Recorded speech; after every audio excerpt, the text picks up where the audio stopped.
সমন্বয় আমাৰ ৰাজ্যৰ বাবে এটা নতুন পৰিঘটনা। পাহাৰীয়া জিলা দুখনৰ জনজাতীয় লোকসকলৰ সৈতে ভৈয়াম আৰু পাৰ্বত্য দুইটা জনজাতীয় লোকসকলৰ মাজত যিটো সমন্বয় সেইটো আমাৰ ৰাজ্যখনে আগত কেতিয়াও দেখা নাছিল। আৰু যদি আমি আৰু অলপ আগুৱাই যাওঁ তেতিয়াহ'লে জাতি, জনগোষ্ঠী আৰু ধৰ্মীয় এই তিনিওটা ক্ষেত্ৰতে আজি আমাৰ চৰকাৰখনে এটা নতুন সমন্বয়ৰ বাতাবৰণ নিৰ্মাণ কৰিব পাৰিছে। শান্তি, সমন্বয় আৰু তৃতীয় দিশটো হ'ল বিকাশ। যদি বিকাশৰ যিকোনো মানদণ্ড আমি চাব যাওঁ, ৰাজ্যৰ অৰ্থনৈতিক পৰিৱেশ, ৰাজ্যৰ নিৰ্মাণৰ পৰিৱেশ, কেপিটেল ফৰ্মেশ্যন, উদ্যোগীকৰণ, কৃষিৰ ক্ষেত্ৰত প্ৰথমবাৰলৈ MSP যি আগতে কেতিয়াও কৃষিজাত সামগ্ৰী বিক্ৰী কৰিব পৰা নাছিল, আৰু ৰাষ্ট্ৰীয় পৰ্যায়ৰ যিকোনো মানদণ্ডতে অসমৰ আবিৰ্ভাৱ, ৰাষ্ট্ৰীয় মানচিত্ৰত অসমৰ আবিৰ্ভাৱ, টাটা ছেমিকণ্ডাক্টৰ, ব্ৰহ্মপুত্ৰৰ ওপৰত ব্ৰিজ আৰু আমাৰ অসমৰ যি প্ৰশাসনীয় সংস্কাৰ, এই গোটেইবিলাকেৰে আমি অসম আজি ভাৰতৰ ৰাজ্যসমূহৰ ভিতৰত we have become a emerging state, যিখন ষ্টেটক লৈ কেতিয়াও কোনেও আশা কৰা নাছিল। আজি আমি এখন ইমাৰ্জিং ষ্টেটলৈকে ৰূপান্তৰ হৈছোঁ। ৰাজ্যৰ GDP প্ৰায় 7.5 লাখ কোটি টকালৈকে স্পৰ্শ কৰিছে আৰু খুব কম দিনৰ ভিতৰতে আমি মিলিয়ন ইকনমিলৈকে ৰূপান্তৰ হ'ম, লাখৰ পৰা আমি মিলিয়নলৈকে যাম। পৰিৱেশ আৰু পৰিস্থিতিৰ কাৰণে আজি যিটো সময়ত আমাৰ সেনাবাহিনীৰ জোৱানসকলে যুদ্ধক্ষেত্ৰত ভাৰত মাতৃৰ সন্মানৰ কাৰণে সুৰক্ষাৰ কাৰণে নিজৰ জীৱনপণ দিছে, সেই সময়ত মই বহুত বেছি আমাৰ সাফল্যৰ কথা ক'ব বিচৰা নাই। আপোনালোকক এখন আমি বুকলেট দিছোঁ আৰু যোনে যি বিভাগৰ পৰিৱৰ্তন খুজি, মই যদি কৈ যাওঁ মেডিকেল কলেজ কিমান হ'ল, ৰাস্তা কিমান হ'ল, দলং কিমান হ'ল, probably it will B A endless list. কিন্তু আজিৰ দিনটোত বহুত বেছি আমাৰ মনতো ভাল নালাগিব, কাৰণ for this you need a occasion, এটা পৰিৱেশো লাগে, পৰিস্থিতিও লাগে, আৰু স্বাভাৱিকভাৱে আজিৰ দিনটো সেই পৰিৱেশো নহয়, সেই পৰিস্থিতিও নহয়। সেইকাৰণে তিনিটা মই মেক্ৰ' কথা ক'ব খুজিছোঁ।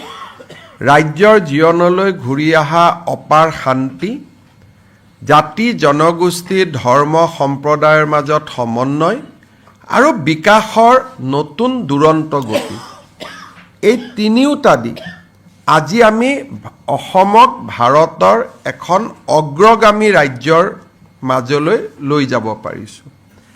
আৰু এইখনে এখন চৰকাৰ, যিখন চৰকাৰৰ বিৰুদ্ধে আমাৰ অফিচাৰে হওক, আমাৰ কাৰ্যপ্ৰণালী হওক বা ক'তোৱেই প্ৰশ্নবোধক চিন আনিব পৰা কাম যোৱা 4টা বছৰত চৰকাৰৰ মন্ত্ৰীৰ পৰা বিষয়ালৈকে কোনেও নকৰাকৈ আমি এটা স্বচ্ছ প্ৰশাসনৰ মাজেৰে আমি সময় পাৰ কৰিছোঁ।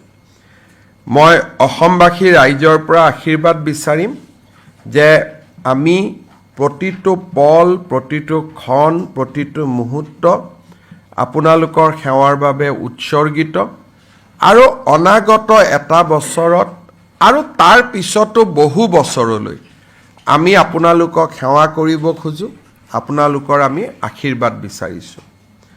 আজিৰ দিনটোত মই অত্যন্ত কৃতজ্ঞতাৰে সৈতে প্ৰধানমন্ত্ৰী নৰেন্দ্ৰ মোদী ডাঙৰীয়াক ধন্যবাদ আৰু শুভেচ্ছা জনাম, অসমবাসী ৰাইজৰ কৃতজ্ঞতা জনাম। অসমীয়াক ধ্ৰুপদী ভাষাৰ পৰা চৰাইদেউক বিশ্ব ঐতিহ্য ক্ষেত্ৰলৈ, ঝুমুৰ বিহুক আপোন কৰি লোৱা, অসমৰ বিহুৱানখনক নিজৰ ব্যক্তিত্বৰ লগত সমাহিত কৰি লোৱা আৰু কাজিৰঙাত আহি নিশা কটাই আমাৰ ৰাজ্যৰ সম্পদসমূহক আন্তঃৰাষ্ট্ৰীয় সম্পদলৈ ৰূপান্তৰ কৰা যি আমি ইমান দিন আমাৰ অসমৰ সম্পদ বুলি ভাবি আছিলোঁ মোদী ডাঙৰীয়াই তাক বিশ্ব সম্পদলৈ ৰূপান্তৰ কৰিলে আৰু উদাৰ আৰ্থিক সহায় যোৱা কেইটামান দিন আগতে মই আপোনালোকৰ লগত আলোচনা কৰিছিলোঁ ৰিং ৰোড প্ৰকল্প হৈ গ'ল ফাৰ্টিলাইজাৰ তেখেতে অনুমোদন জনালে কাছাৰলৈকে ডেডিকেটেড হাইৱে অনুমোদন জনালে মই আশা কৰিছোঁ যুদ্ধই যদি অদল বদল কৰে বেলেগ কথা এই বছৰৰ ভিতৰতে কাজিৰঙাৰ এলিভেটেড কৰিডৰ নুমলীগড়ৰ টানেল মৰিগাঁও নগাঁৱৰ মাজত নতুন ব্ৰিজ ক'ব গ'লে প্ৰায় 1 লাখ কোটি টকাৰ আমি এডভান্টেজ অসমৰ যিটো ইনফ্ৰাষ্ট্ৰাকচাৰেল ছেগমেণ্ট আছিলে এই গোটেইখিনি অনুমোদন এই বছৰতে আমি লাভ কৰিম সেই ধৰণে আমি আগুৱাই আছোঁ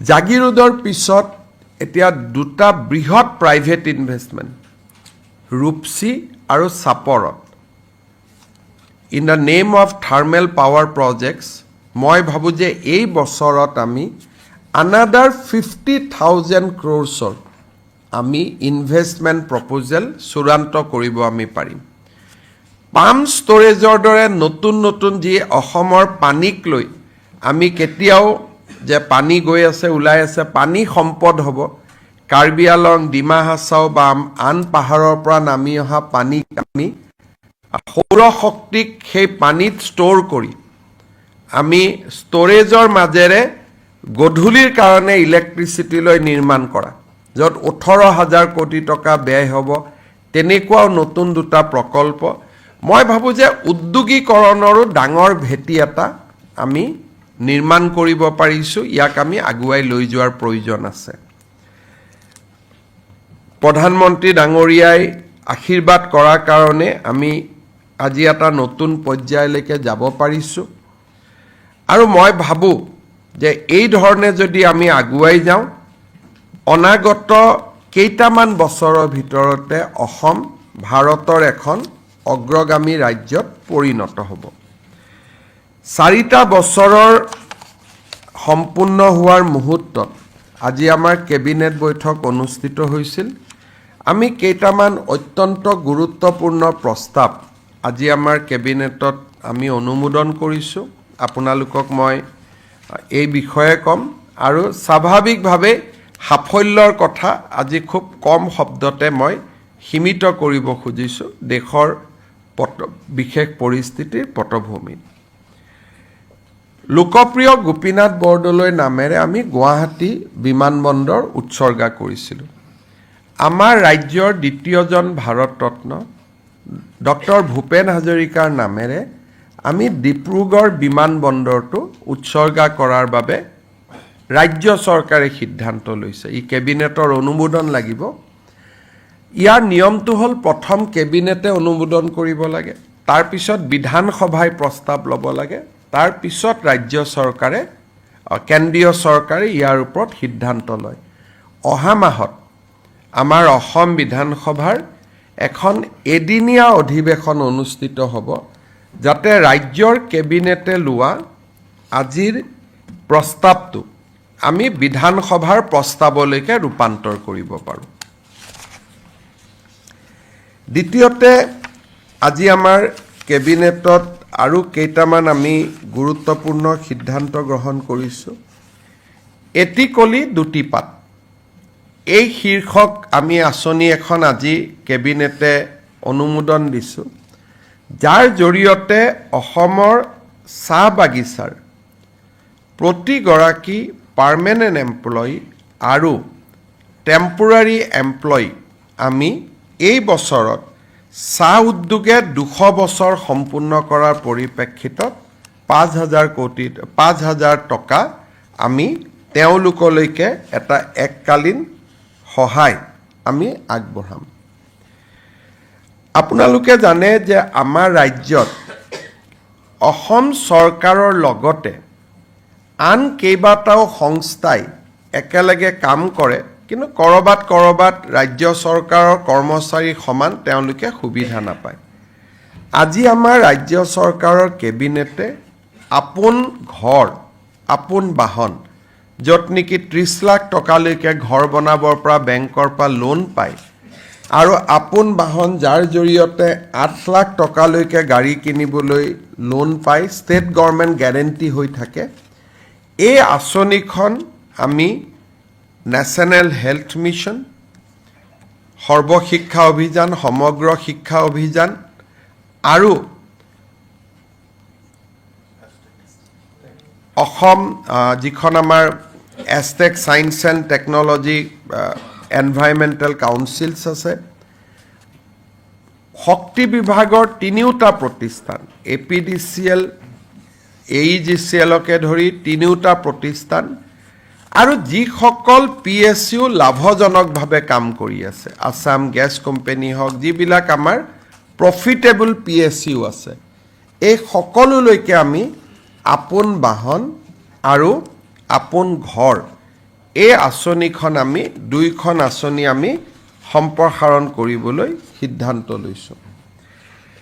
ৰাজ্য চৰকাৰৰ মাষ্টাৰ ৰোল আৰু ৱৰ্ক চাৰ্জ এমপ্লয়ীসকলে হাউচ ৰেণ্ট এলাউন্স নাপাইছিলে, যিসকলক নেকি আমি 2019 চনত বিশেষ কণ্ডিশ্যনত আমি ৰাজ্য চৰকাৰত তেওঁলোকক নিযুক্তি দিছিলোঁ।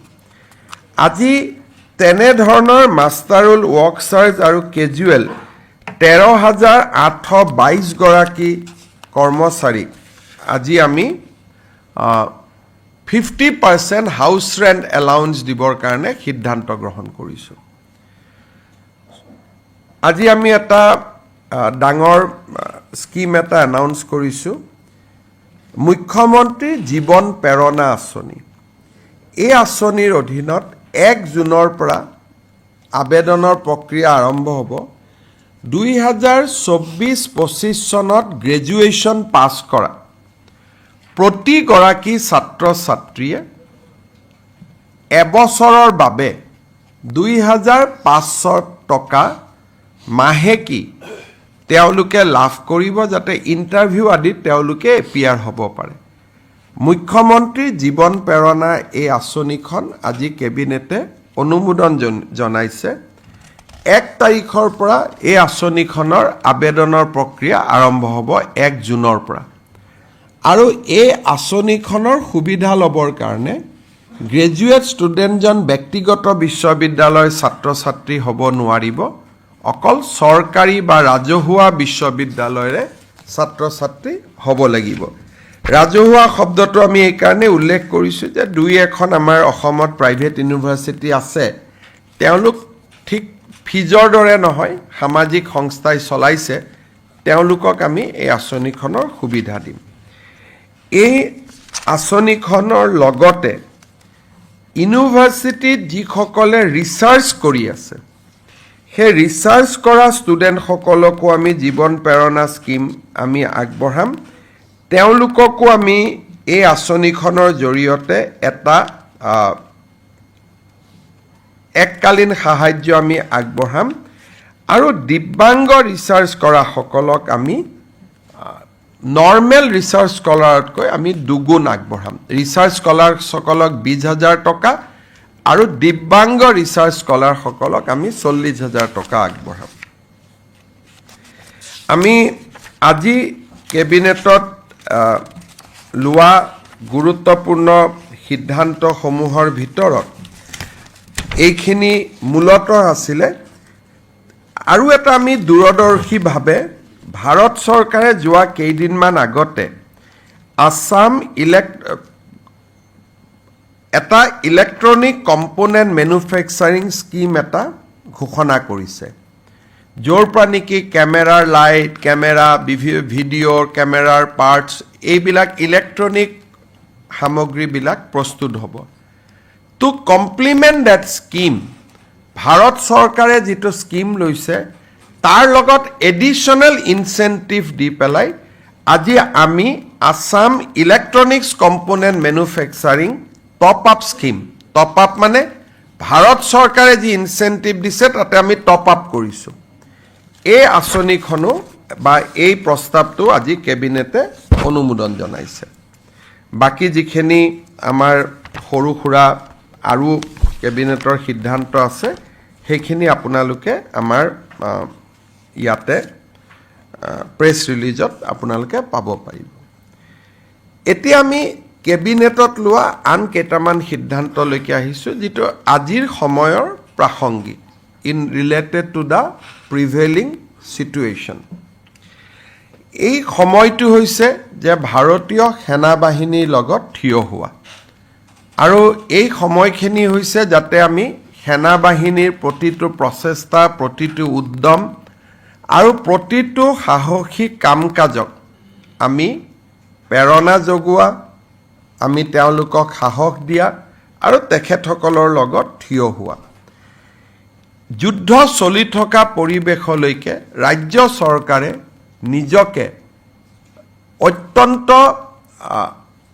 ক'ব গ'লে এক প্ৰকাৰ অষ্টেৰিটি যে আমাৰ যাতে কাম কাজ ঘটনা চাল চলনত এটা মিতব্যয়িতা দেখা পায় অষ্টেৰিটি দেখা পায় যাৰ জৰিয়তে নেকি আমি সেনা বাহিনীৰ জোৱানসকলক নৈতিক সমৰ্থন আগবঢ়াম যুদ্ধ চলি থকা মাহকেইটাত আমি কেইটামান বিশেষ ব্যৱস্থা কৰিব খুজিছোঁ অহা যুদ্ধ চলি থকা পৰ্যন্ত all seminar workshop commemorative events and conference involving expenditure and ceremony য'ত নেকি চেৰিমনি কৰিব লাগে টকা পইচা খৰচ কৰিব লাগে অফিচৰ ভিতৰতে সেমিনাৰ এখন পাতিছোঁ বেলেগ কথা কিন্তু কলাক্ষেত্ৰত গৈ এখন সেমিনাৰ পাতিব লাগে কৰবাত পেণ্ডেল বনাই সেমিনাৰ পাতিব লাগে আমি সকলো কাম যেতিয়ালৈকে যুদ্ধ চলি থাকে আমি বন্ধ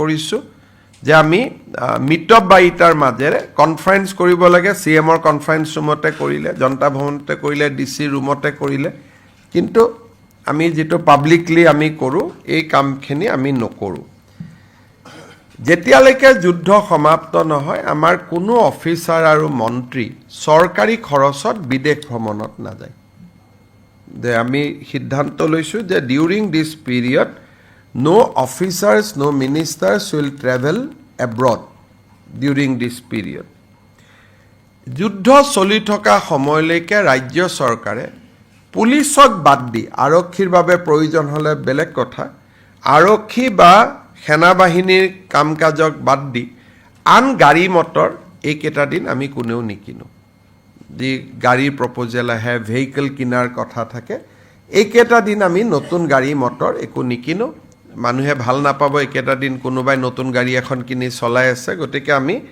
একেটা দিন গাড়ী মটৰ নিকিনো কিন্তু পুলিচক কিবা লাগিলে দ্যাট ইজ এ এক্সেপশন হেতু এটা বেলেগ কথা একেটা দিন আমি ডাঙৰ গণ সমাবেশ বা ডাঙৰ মিটিং কৰাৰ পৰা বিৰত থাকিম যিমান পাৰো আমি ভাৰ্চুৱেল মোডত মিটিং কৰিম যদি একেটা দিন আমাৰ মিটিং ডাঙৰ ডাঙৰ সভা সমিতি যিবোৰ চৰকাৰৰ পৰা কৰা হয় আমি অন্তত যুদ্ধ চলি থকা সময়ত আমি কৰিব খোজা নাই যদি বিশেষ কিবা সাংঘাতিক ডাঙৰ আঁচনি এটা আহিছে আমি আৰম্ভ কৰিব লাগে যেনেকুৱা শিৱৰাজ চৌহান ডাঙৰী আহা কথা আছে 16 তাৰিখে তেওঁ আমাক 4 লাখ নতুন দুখীয়া মানুহৰ কাৰণে ঘৰ দিব গতিকে সভা এখন কৰিব লাগিব কিন্তু সেইখনে আগতে যেনেকৈ আমি এক্সিবিশন দি বহুত ডাঙৰকৈ কৰোঁ এতিয়া সেইখনকে আমি মিতব্যয়িতাৰ মাজেৰে কৰিম আৰু যিমান পাৰোঁ লাৰ্জ গেদাৰিং আমি এভয়েড কৰিম এইকেইটা দিন চৰকাৰৰ আঁচনি বা চৰকাৰৰ সাফল্য আদিৰ এডভাৰটাইজমেণ্ট হোৰ্ডিং টিভি আমি নকৰোঁ আমাৰ যিমান কেইখন হোৰ্ডিং আছে অসম চৰকাৰৰ সেই গোটেই কেইখন হোৰ্ডিং আমি দেশপ্ৰেমমূলক কথাৰে আমি গোটেই হোৰ্ডিংখিনি কনভাৰ্ট কৰি পেলাম য'ত নেকি মানুহে দেশপ্ৰেমৰ বাণী পায় এতিয়া আঁচনিৰ কথা আছে কৰবাত মোৰো ফটো আছে সেইবিলাক এতিয়া সকলো নোহোৱা হৈ যাব it will be only display the spirit of nationalism যিমান গভৰ্ণমেণ্ট হোৰ্ডিং আছে গোটেইখিনি এইকেইটা দিন আমাৰ বিষয়াসকলে নন এসেনশিয়েল ট্ৰেইনিং আদিতো নাযায় বোলে আজি মছৰি ট্ৰেইনিং আছে এসেনশিয়েল হলে বেলেগ কথা নন এসেনচিয়েল ট্ৰেইনিং আদিটো আমি নাযাওঁ কেইটামান আমি আৰু কথা হাতত ল'ব খুজিছোঁ আমাৰ চৰকাৰী কৰ্মচাৰীৰ ছুটিটো আমি কেনসেল কৰিব খোজা নাই কাৰণ আমি war activity যেটো জোন তাতকৈ আমি বহুখিনি বৰ্তমান দূৰত আছো কিন্তু লিভত যোৱা অফিচাৰ সকলৰ ফোন নম্বৰ এড্ৰেছ সিনিয়ৰৰ লগত থাকিব প্ৰয়োজন হলে যাতে আমি তেওঁলোকক মাতি আনিব পাৰো so that is number 2 number 3 যে আমি ভলেন্টাৰী ব্লাড ডোনাৰ এখন লিষ্ট আমি প্ৰিপেয়াৰ কৰিম particularly focusing on rare blood groups কালি যদি ফটক কৰি জম্মু কাশ্মীৰৰ পৰা আহে যে বি নিগেটিভ ব্লাডছ লাগে এবোৰ দেখত বহুত নাথাকে হেকাৰণে আমাৰ জিলা প্ৰশাসনৰ লগত কালি পঞ্চায়তৰ ইলেকশ্যন আছে পৰখি মই ভিসি কৰিম they will prepare a list of blood donors যাতে প্ৰয়োজন সাপেক্ষে অসমৰ পৰাও আমি ব্লাড পঠাব পাৰো particularly rare groups B negative A negative, AB negative, O negative এই ধৰণৰ আমি এখন লিষ্ট বনাই ৰাখিম যাতে ব্লাড আমি ড্ৰ কৰি লগে লগে সেনা বাহিনীক আমি দিব পাৰো সো জিলা প্ৰশাসনে এই কামটো গুৰুত্ব দিব দ্বিতীয়তে অহা কেইটামান দিনত আমাৰ হস্পিটাল সমূহত ICU কাম কৰি আছে নে নাই ICU কোভিডৰ সময়ত যেনেকৈ আমি এটা হস্পিটাল খিনিৰ ওপৰত আমি এটা অডিট কৰিছিলো যে in case of urgency doctor coat আছে সাৰ্জন কোট আছে এনাস্থেসিস কোট আছে গুটেই অডিটটো আমি কৰিব খুজিছো যাতে প্ৰয়োজন হলে অসমে হেলথ কেয়াৰৰ ক্ষেত্ৰত পিছুৱাই নাথাকে আৰু কালি যদি আমাক কয় যে নহয় জম্মু কাশ্মীৰলৈকে পাঞ্জাবলৈকে 10 জন সাৰ্জন পঠাব লাগে 10 জন নিউৰোলজিষ্ট পঠাব লাগে আমাৰ লগত যি আছে আমি যাতে পঠাব পাৰো সেই কাৰণে আমি হেলথ সিস্টেমটো অহা কেইটামান দিনত আমি এটা অডিট কৰিব খুজিছো সেকেন্ড নৰ্থ ইষ্টত আৰ্মিৰ এটা ডাঙৰ ইনফ্ৰাষ্ট্ৰাকচাৰ আছে আৰু আৰ্মিৰ মুভমেন্ট হয় এইকেইটা দিন আমি জিলা উপায়ুক্ত সকলক অনুৰোধ কৰিম যাতে তেওঁলোকে আৰ্মি এয়াৰ ফোৰ্সৰ লগত খুব ক্লোজ কন্টেক্টত থাকে and they facilitate their movement যদি যাব লাগে গাড়ী এখন পোৱা নাই ফটক কৰি গাড়ী যোগাৰ কৰি দিয়া এই গুটেইখিনি আৰু আৰ্মি আৰু এয়াৰ ফোৰ্স কেম্পৰ কাখত থকা পপুলেশন খিনিকো আমি যুদ্ধৰ বিষয়ে সজাগ কৰিব খুজিছো যাতে তেওঁলোকে এটা সিভিল ডিফেন্স হিচাপেও নিজক ক্ৰিয়েট কৰিব পাৰে থাৰ্ড আমি এটা খুব ইম্পৰ্টেন্ট আজি কেবিনেটৰ সিদ্ধান্ত লৈছো যে এই সময়খিনিত সেনা বাহিনীৰ জোৱানসকল ফ্ৰন্ট লাইনত আছে ঘৰত মাকৰ বেমাৰ লৰাৰ এডমিশন হোৱা নাই ঘৈণীয়েকে কৰিব পৰা নাই তেওঁলোকৰ অসমৰ চিন্তাটোৱে যাতে তেওঁলোকক তাতে এফেক্ট নকৰে সেই কাৰণে নেক্সট 7 ডেজত জিলা প্ৰশাসনে প্ৰত্যেক গৰাকী সামৰিক বাহিনীৰ জোৱানৰ নাম আৰু এড্ৰেছ উলিয়াব তেওঁলোকৰ ঘৰত যাব আৰু আমি এটা ডিস্ট্ৰিক্ট কন্ট্ৰোল ৰুম কৰিম যে আৰ্মিৰ ফ্যামিলি কিবা প্ৰয়োজন হলে যাতে আমি সহায় কৰিব পাৰো সাপোৰ্ট গ্ৰুপ এটা আমি কৰিব খুজিছো আৰু মই আজি ৰাতিপুৱা আমাৰ পাৰ্টিৰ অফিচত গৈছিলো তাতো মই কৈ আহিছো যে মোৰ সমষ্টিত যদি 10 গৰাকী সেনা বাহিনীৰ জোৱান আছে আমি এটা আইডেন্টিফাই কৰিলাম আৰু যুদ্ধ নোহালৈকে সেই 10টা ফ্যামিলিৰ যি অসুবিধা হওক হেতু অসম চৰকাৰে চাব so those family will be taken care by Assam government কাৰোবাক স্কুলত এডমিশন লাগে কাৰোবাক গেছৰ সিলিন্ডাৰ লাগে কোনোবাই কিবা পোৱা নাই যিবিলাক সৰু খুৰা চিন্তাই যুদ্ধত থকা মানুহজনক মানসিকভাৱে দিগদাৰ কৰিব পাৰে we want to take over that responsibility so that the person who is on the war front he is not disturbed by the present situation in its home second আমি এইকেটা দিনত আমাৰ ডিপাৰ্টমেণ্ট হওক ইনষ্টিটিউশ্যন হওক সবকে আমি display এক্সাম্পলাৰী discipline অষ্টেৰিটি আৰু efficiency এই তিনিওটাৰ মাজেৰে আমি যাবৰ কাৰণে অনুৰোধ কৰিম কাৰণ we do not know who will be required at what way in the front line. So এইকেইটা দিন কোনোবা ক্লাবত যোৱা কোনোবা কৰবাত যোৱা at least গভৰ্ণমেণ্ট ডিপাৰ্টমেণ্ট মন্ত্ৰী বা আমি চৰকাৰৰ যিখিনি লিডিং পজিশ্যনত আছোঁ we should demonstrate a austerity in solidarity with the Indian Armed Forces.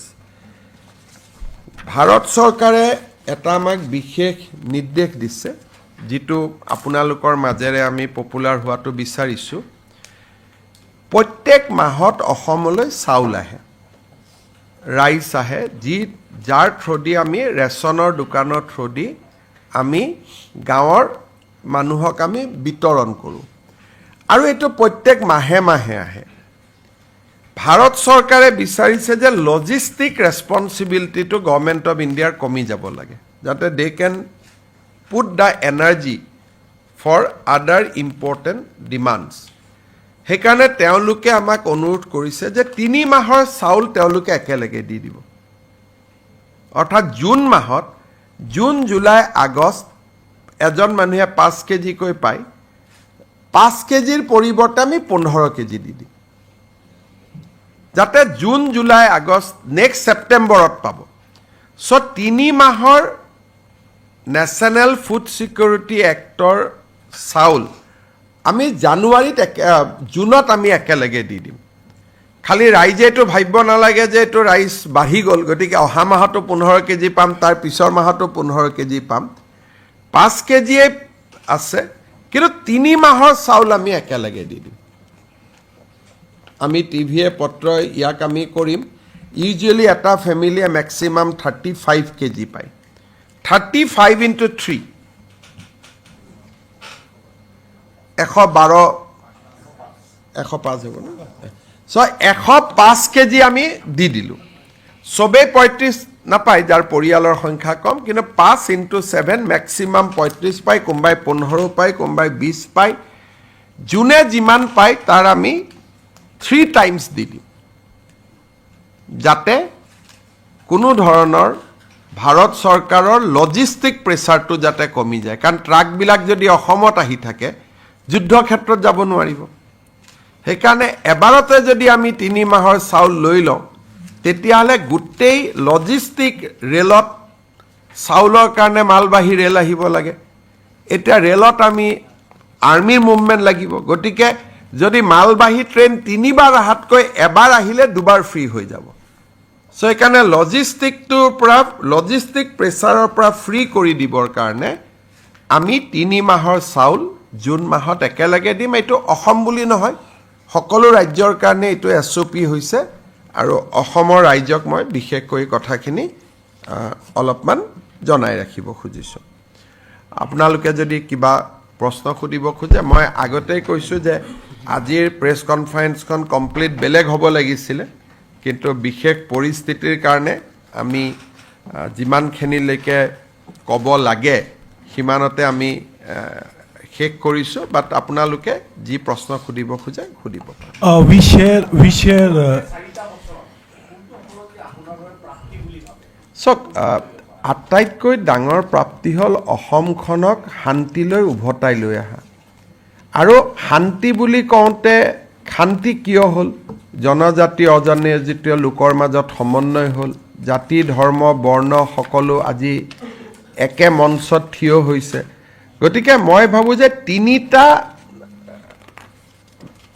মেক্ৰ কথা শান্তি সমন্বয় বিকাশ আৰু এই 3টাই অভূতপূৰ্বভাৱে যোৱা 4 বছৰত আমি দেখা পাইছোঁ অসমত ইমান শান্তি কেতিয়াবা মোৰ ভয়ো লাগে ইমান শান্তি মই ক্লাছ 5ৰ পৰা আজিলৈকে দেখা নাই now I am 55 years class 5ত 78ৰ পৰা আমি ইষ্ট বেংগল আৰু বেংককৰ ফুটবল খেলাৰ কাজিয়া দি আমাৰ বেসিক্যালি জ্ঞান চকু মুকলি হৈছিলে তাৰ পৰা আজিলৈকে আমি কেতিয়াও অসমত ইমান শান্তি আমি দেখা নাছিলোঁ সো যেতিয়া শান্তি হয় সমন্বয় থাকিলেহে শান্তি হ'ব, বিকাশ থাকিলেহে শান্তি হ'ব। মই ভাবোঁ যে today Assam is completely a different state.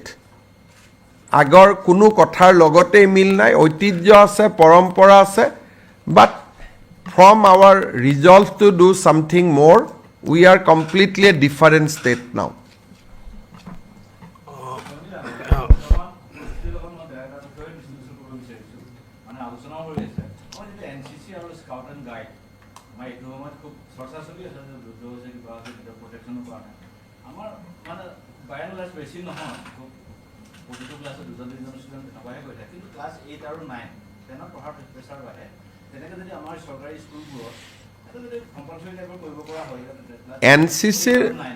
NCCৰ এটা কোটা থাকে। এখন ৰাজ্যত কিমান NCCৰ কেডেট হ'ব লাগে সেইটো ভাৰত চৰকাৰে নিৰ্ধাৰণ কৰি দিয়ে, আৰু অসমৰ কেডেটছ সেই কোটাটো আমি আছোঁ। তাৰমানে ভাৰত চৰকাৰে প্ৰত্যেকখন ষ্টেটক কোটা দিয়ে যে অসমে 50,000, মিজোৰামে 10,000। গতিকে আমাক যিমান কোটা দিছে সিমান আমাৰ ষ্টুডেণ্ট NCCত আছে, কিন্তু তাতকৈ আমি বঢ়াব খুজিলেও আমি বঢ়াব নোৱাৰোঁ, বিকজ লিমিটটো ভাৰত চৰকাৰে ফিক্স কৰি দিয়ে।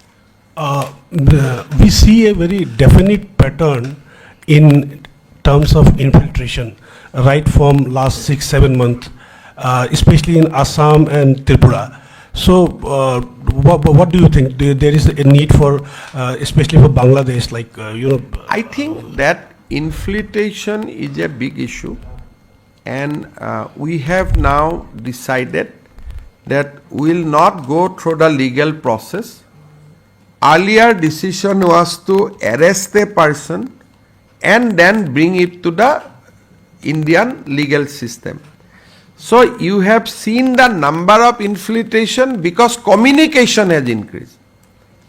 Earlier also we used to arrest 1,000, 1,500 foreigners, but we used to arrest them. They must be in some jail, and then they are produced before a court of law. Now we have decided, no, we will not bring them inside our country, we will push them. So this pushing them back is a new phenomena.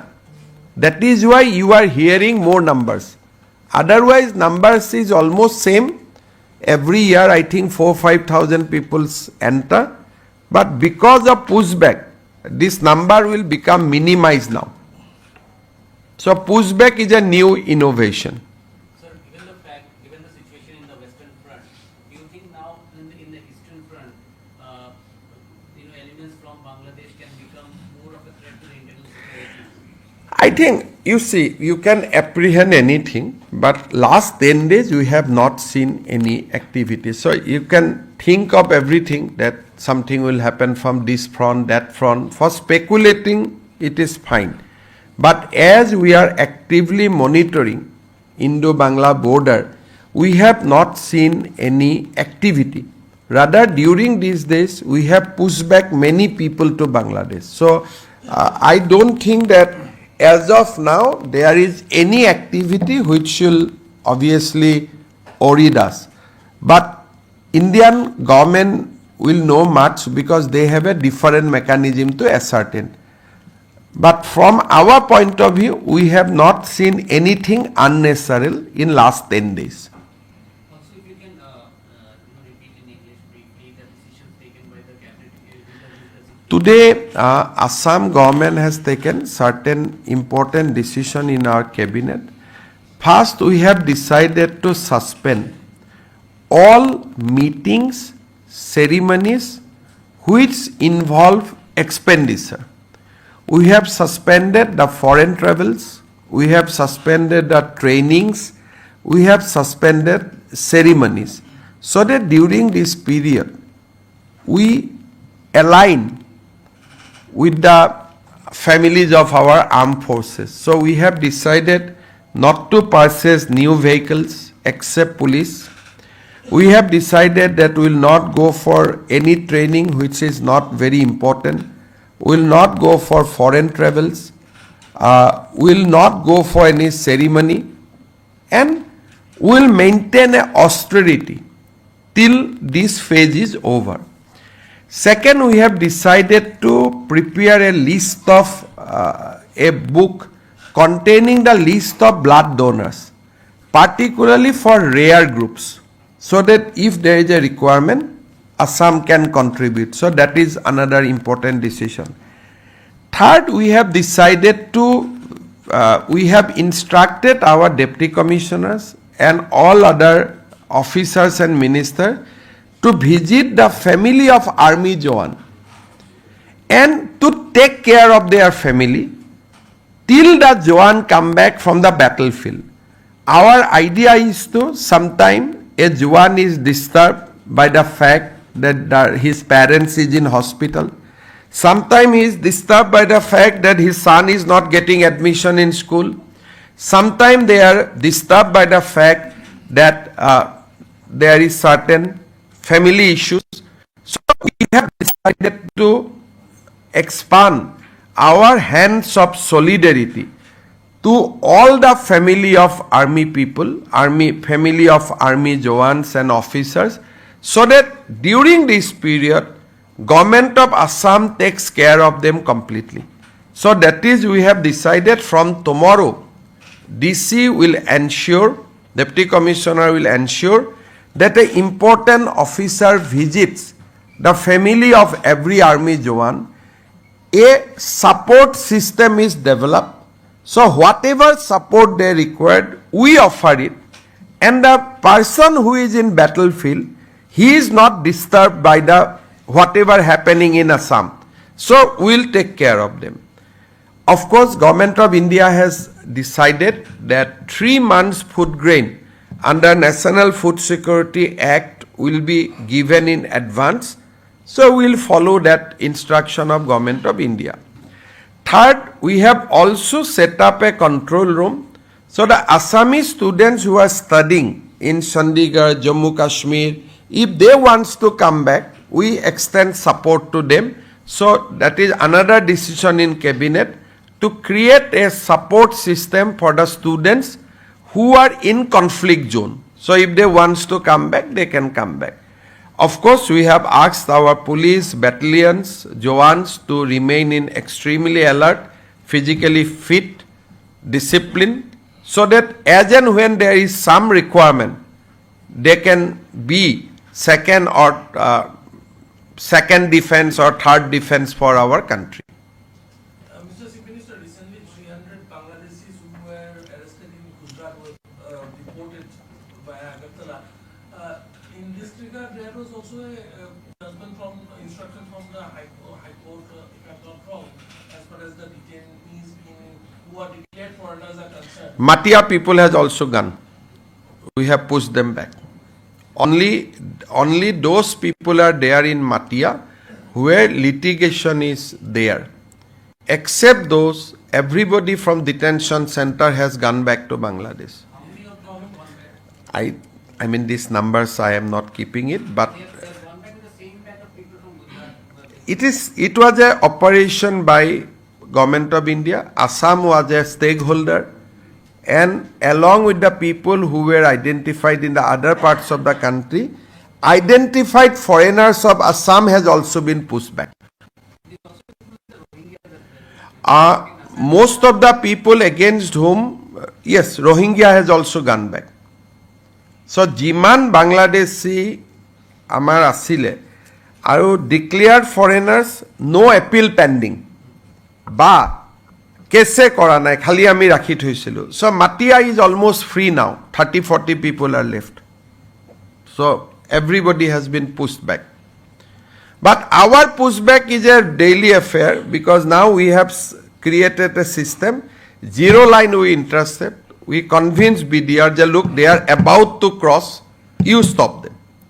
So this system has now been institutionalized. And this Matia detention center is now almost free. I think 30-40 people will be there now. Sir, অলপতে চীনলৈ যাওঁতে বাংলাদেশৰ caretaker ৰাষ্ট্ৰপতিয়ে কৈছিল যে north stock যদি separate কৰি দিব যায় ইণ্ডিয়াৰ ওপৰত ডাঙৰ আঘাত হ'ব। এটা খুব sensitive So those things has been debated, and these are 3 months old things. So today I don't want to comment on anything because I don't know what is the policy of Government of India on this statement. But particularly I feel that Chief Minister like me should speak very less in this critical situation, and we should allow Government of India to speak more. We should not speak more because we do not know whether we are aligned with the Government of India's policy or not. So time is to restrain, speak less, remain in austerity, and give a moral support to the force. And we should not keep on repeating, keep on saying certain things which may have been relevant 3 months back, and today it may not have a relevance because only Government of India knows how foreign policy is at work at this moment. মুখ্যমন্ত্ৰী ডাঙৰীয়া যেহেতু এতিয়া যুদ্ধ সদৃশ পৰিৱেশ তাৰ মাজতে কিন্তু বহুতৰ সেই পাকিস্তান প্ৰীতিটো দেখিছোঁ আপুনি বহুবাৰ কৈ আহিছে যে ব্যৱস্থা লৈ আহিছে তথাপিও কিন্তু একাংশ এতিয়াও মোটামুটি গৌৰৱ গগৈক বাদ দি সকলোৰে ওপৰত একশ্যন লোৱা হৈ গৈছে এজনে পাকিস্তান প্ৰেমী মানুহ বাচি আছে তাৰ বাদে কোনো বাচি থকা নাই বাকি সকলোকে আপুনি যদি চাই আকৌ এটা মই দিছোঁ সুখই 400 কিনোতেও কিন্তু গৌৰৱ গগৈৰ বহুত নিগেটিভ অবজাৰভেশ্যন আছিল তেওঁক মই আজি এবাৰ মই যদি মোৰ লগত আছে মই টুইটটো দেখুৱাই দিব খুজিছোঁ মানে these are very dangerous element we have inside our country সেইকাৰণে বাকিটো এইবিলাকটো মই কণ্ট্ৰোল কৰি থাকিব পাৰোঁ চিন্তা নাই এইটো চাব গৌৰৱ গগৈয়ে টুইট কৰিছিল there is a pressure on India from the US on trade Iranian oil and Russia's S-400. Indeed, I don't want government to reply on the floor of the parliament. I am sure you would have studied this in greater detail. I will require you to share the link of your story. Mane কোনোবা প্ৰবীণ সাহানিয়ে tweet দিছিল যে Modi গভৰ্ণমেণ্টে S-400 গণ্ডগোল কৰিছিল he in fact he tweeted at that point of time saying that Modi is under pressure not to purchase S-400 but you have seen that we have today all the S-400 system so all his tweets all his systems always against the defense establishment দেশ বিৰোধী মানুহক arrest কৰিব লাগে সেইটো strong এটা কৰিম আপোনালোকৰ মৰমবিলাক কমিব লাগিব না মইতো এৰেষ্ট কৰি দিম এতিয়াতো যাক এৰেষ্ট কৰিছোঁ আপোনালোকে নিগেটিভলি লিখা নাই এই জেগাত এৰেষ্ট কৰিলেতো আপোনালোকে নিগেটিভ কৰি দিব সেইকাৰণে 10 ছেপ্টেম্বৰলৈকে প্ৰমাণখিনি আহক আৰু অবজাৰভেশ্যনত আছে বেয়া কাম যাতে এইকেইদিন কৰিব নোৱাৰে আণ্ডাৰ ছাৰ্ভিলিয়েঞ্চ আণ্ডাৰ অবজাৰভেশ্যন থাকিব গতিকে বাকি পাকিস্তান প্ৰেমীটো সকলোকে আমি হেণ্ডেল কৰিয়ে লওঁ এইবিলাক ফুৰ্তিত লিখে সিহঁতে যি পাব লাগে পাই আছে আৰু অসমত নহ'ব কিন্তু এটাই ৰৌ বৰালি হাতত পৰা নাই আৰু সেইটোৱে